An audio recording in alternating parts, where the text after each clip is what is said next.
Hey, I'm Matt Morris, and this is my discussion on database and EMET hardening, and this is for ISA4220. So we're going to jump right into the technical discussion of a database. So what a database actually does is it recovers, maintains, and records data. So a company can use this when they want to collect data they need for their organization and use it when necessary and access it. There are actually two different types of databases. One is the centralized database where everything is stored on one site, and the other is a distributed database that stores everything on several sites, which is also known as a decentralized database. And they're actually known to be a little more secure than a centralized database because if something goes wrong, everything could be lost. So when it comes to databases, there needs to be a way to manage them, and that is how database management systems came about. And what a database management system is just a collection of files and programs to enable the user to adjust and access the files. The DBMS is actually located between the application and the file system, so it acts as like an abstraction layer. So getting into the users of a database management system, the database admin will enforce the rules and security for the database while monitoring those, and the database designers are actually the people who create the database and write it, and then the last one is the end users, and that's the people who use the database. So now we're going to get into a DBMS software called MySQL. MySQL is actually an open source database storage system. It's free to use, it operates on almost any system, and what it actually stands for is My Structured Query Language. What MySQL does is the database actually holds string data, which is very useful because of it. String data is actually able to reference data stored in a folder, like audio files or images that aren't supposed to be stored in a database. A very useful thing you can use is PHP and MySQL together, because PHP works as a doorway to communicate with MySQL, and these two together can help with anything that requires storage of data and access to the data. And what PHP will do is it'll actually open and close connections to data and ports along those with MySQL. And then finally, we're going to get into some of the components of MySQL, which is actually inside the database. And inside the database, tables are created to hold data for the application. And then inside those, there are fields that are the places for which information is distributed. And then the final part is a row, which is the actual data that is sent to the database. And these are just some of the components of MySQL, and the main components of MySQL database management system. Now we're going to move on into the EMET. Microsoft actually decided to come up with a way to decrease vulnerabilities, so they invented this tool called the Enhanced Mitigation Experience Toolkit for Windows. It's a free service provided by Microsoft, and it fundamentally tries to reduce the vulnerabilities using mitigation techniques. And some of these techniques include data execution prevention and address space layout randomization, which is better known as DEP and ASLR. EMET will run on 32-bit and 64-bit systems, so that's pretty useful. Once EMET is installed, it works like any other Windows software. You can open it and use the command line or the graphical user interface. The mitigation techniques can actually be configured throughout the system, and this is done through the system configuration section, And then there's the application configuration section, where you're actually able to apply the mitigation to the different applications in your system and the ones that are stored in EMET. All the profiles that are made on EMET are stored in XML format. It first comes with 3 profiles, one for Internet Explorer for the browser, one called Office software for Microsoft Office and Adobe, and then a final profile which covers almost every common application. Enhanced Mitigation Experience Toolkit is actually able to protect against a few different types of attacks and errors in a system. It has DEP, which keeps code from being used incorrectly. Another one is the mandatory address space layout randomization, which we talked about earlier, which makes it hard for exploits to use an address in the memory. And then another one is the certificate trust pinning, which uses a public key infrastructure to help detect man-in-the-middle attacks. There are many more mitigation techniques, but those are a few that I've researched into. And now we're going to move into the best practices and how to implement them for databases. The first few are actually just general practices for databases. The first one is making sure you use the activity monitor feature. This helps you see what processes, users, or applications are using the database.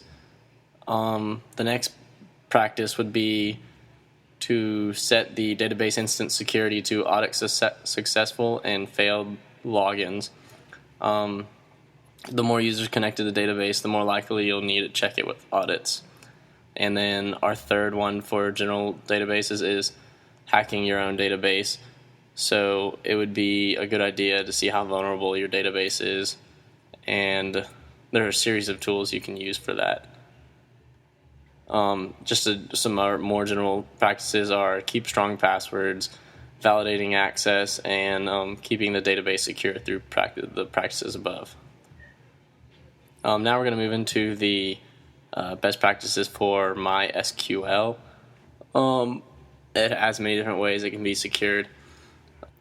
These are just a few good best practices for MySQL. And the first one would be to disable remote access. The next one's also disable local in-file command. And then the third would be change the root password and the username. And the reason you would want to change the root is because hackers try and access this account. So changing this would keep them from using a generic password to gain access to the account. To actually use the activity monitor to check your database for failed logins and many other things, you're going to have to use the SQL Server Management Studio toolbar. To actually use it, you have to right-click on the icon on the toolbar, but before you do that, you have to right-click on the instance in the SQL server. And then once the process is in use, you can go into recent expensive queries and change problematic code instantly. To improve a database, you can also audit the successful and failed logins, and to do this, you're actually going to have to go into the server authentication field. Make sure the SQL Server and Windows authentication mode is checked, along with both failed and successful logins, which is under the login auditing field. With both of them checked, you'll be able to track the login fails and if someone's trying to break a password with brute force. And then the last how-to for general databases is making sure, hacking your own database. And there's 3 ways of doing this, and there's also more, but some are suggested. That the Microsoft Best Practices Analyzer, the SQL Password Checker, and the Microsoft Baseline Security Analyzer. All of them are good tools, and they help you check your database and make sure that it's pretty secure. Moving into the hardening of MySQL, to actually disable remote access, you add skip networking to the MySQLD section of the my.cnf or the INAI, depending on what operating system you're using. This disables the networking networking when MySQL starts up.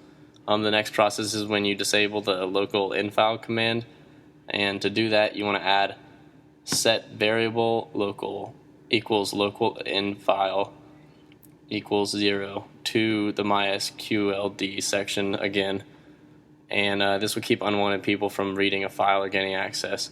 And then finally you want to change the root username and password, and you're going to use the rename command. To actually rename it, you'll type rename user root to and then change it to what you want to. And then also to change the password, you'll use the set password for command and do about the same thing for that one. Moving on into the best practices for EMET. The first one is you're going to want to make sure it's securely installed and everything's running well on it. The first actual or the second best practice would be the schedule. You want to schedule a task group for the group policy. This actually makes it so that if you decide a whole network needs to have a new rule or a change, it can change easily without having to use software to implement it to the company as a whole.